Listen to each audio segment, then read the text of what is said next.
How do you win?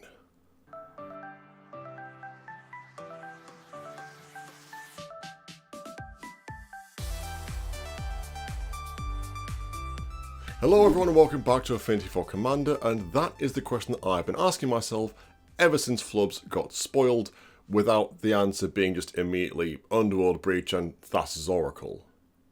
Which hopefully we'll be answering today in our deck tech on Flubs themselves. But before, of course, if you're going to buy any of the cards you see here in this video today, or even the full deck, then be sure to use our lovely affiliate links in the description box below. It doesn't cost you anything extra, but really helps the channel out quite a lot. And of course, all prices you see here today are provided by our sponsor, the fabulous cardmarket.com.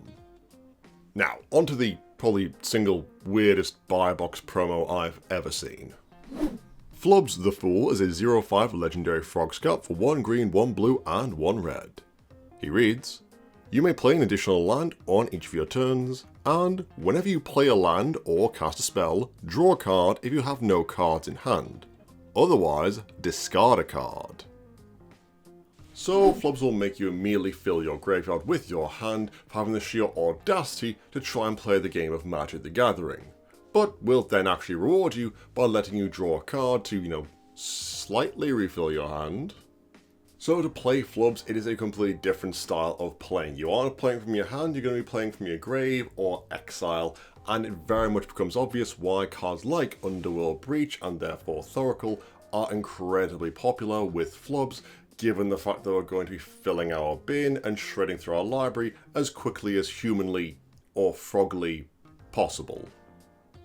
But for this particular deck tech, I've foregone the easy and obvious win conditions of these two cards.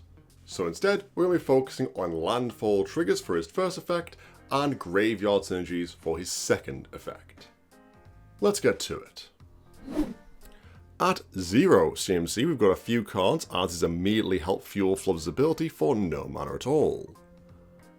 Lotus Petal, Paradise Mantle, and Mox Amber for mana production, as well as both Mishra's and Urza's Baubles for a touch of card draw, but mainly again to fuel our graveyard. And finally, Tormund's Crypt to just really annoy those graveyard decks. Now, on to spells that actually cost mana. Basking Rootwhacker and Wazbug Rottweiler are great cards for Flubs with their madness ability, so you can discard them to Flubs, then cast them for their madness cost, which again triggers Flubs. A little bit of ramp in Delighted Halfling and Birds of Paradise. A bit of value in Faithless Looting, as even discarding means we get to flash it back later on. The same is true of Conflagrate, a card that also fuels our discard quite nicely. Currency Converter is a weird card, but lets us loot and create treasures or bodies with its ability.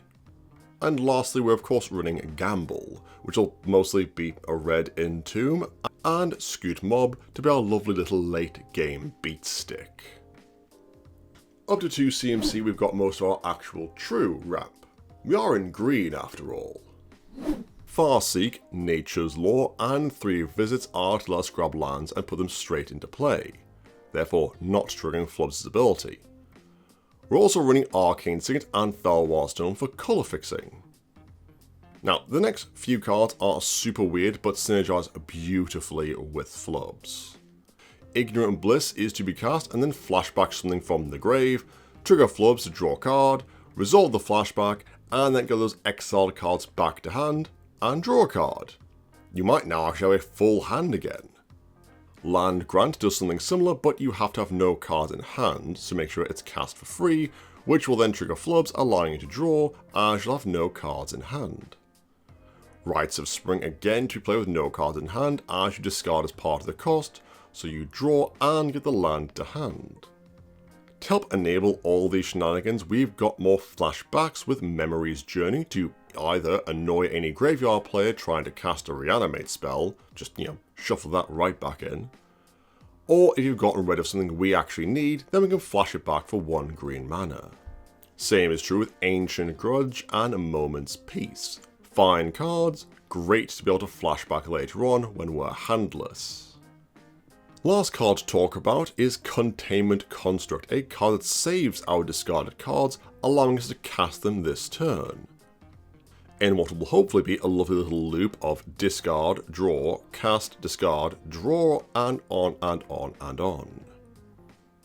Now up to 3 CMC, which is the bulk of the deck, and also contains our first genuine win condition.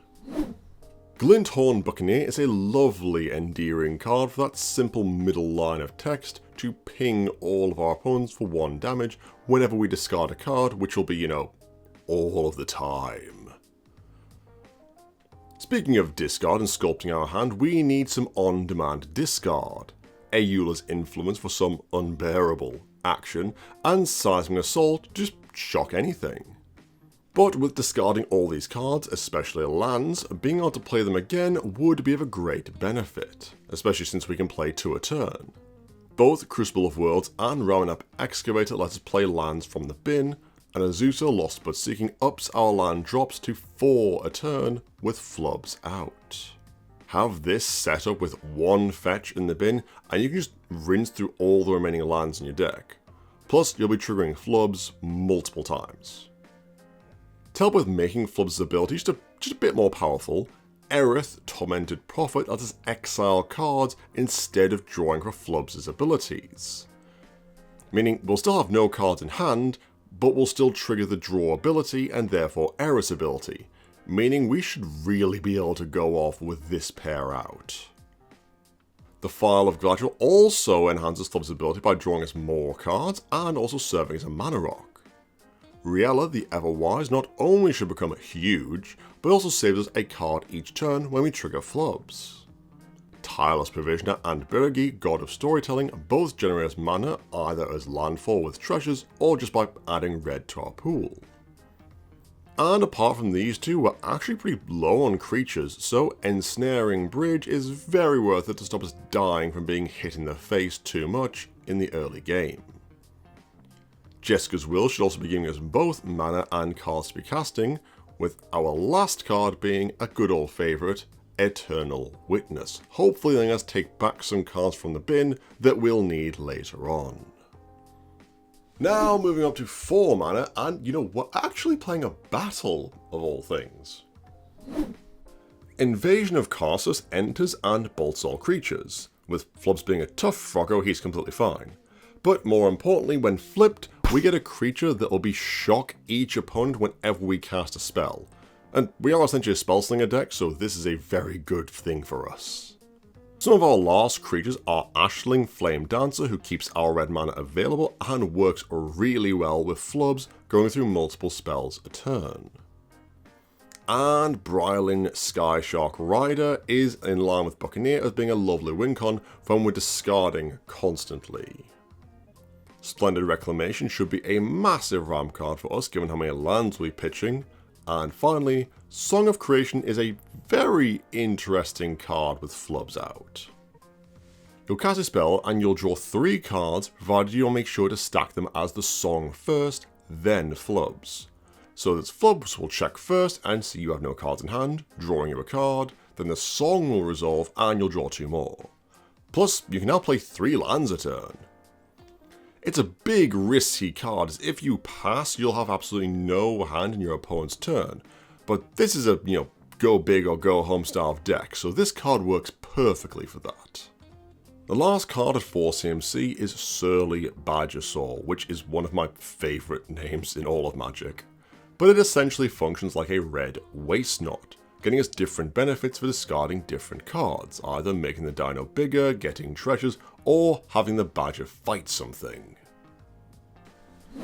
Now on to the high end of our curve, and believe me, it's a high end. But it's also full of a lot of kooky and fun cards. Dream Halls and Shared Fate are cards that might benefit our opponents, but should benefit us significantly more. With the Halls letting us cultivate our hand to the right number while still casting things for free, and Shared Fate lets us keep the cards we exile to play and trigger Flubs, while at the same time annoying our opponents to high heaven. Lier, Disciple of the Drowned, gives all our discarded instants and sorceries flashback to still get some use out of them and make sure none of them are able to be countered. Memory Vessel is just honestly a fun card like Shared Fate to make sure our opponents are now playing from exile, and benefits us more as Flubs sees us with no cards in hand, so will be drawing cards to us. Echo of Eons is an incredibly high costed windfall type effect, but the flashback is what it's mostly here for. And Mind Over Matter is going to be maybe a bit hard to cast without some solid fixing, but I do love making sure we trigger Flubs properly so don't leave ourselves in a bad spot, and tapping our opponent's stuff is just always funny.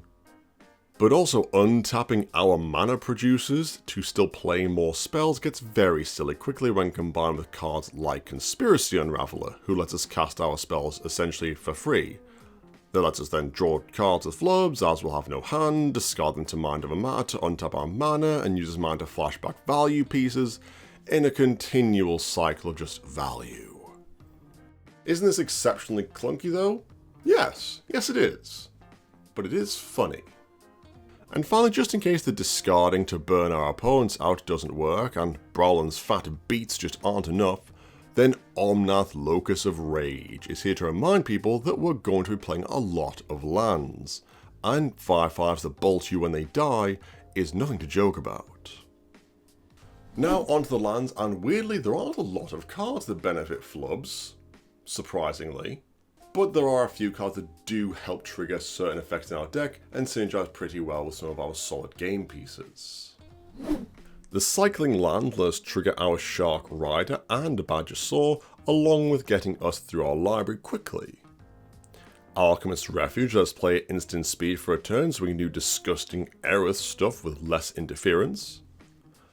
And finally, Bloomburrow Palace in the Clouds to ensure we're getting the landfall triggers consistently, and being able to trigger Flubs over and over again by bouncing the land and replaying it. Overall, Flubs is an incredibly weird and unique commander that can always be super easily broken by the inclusion of, well, the obvious.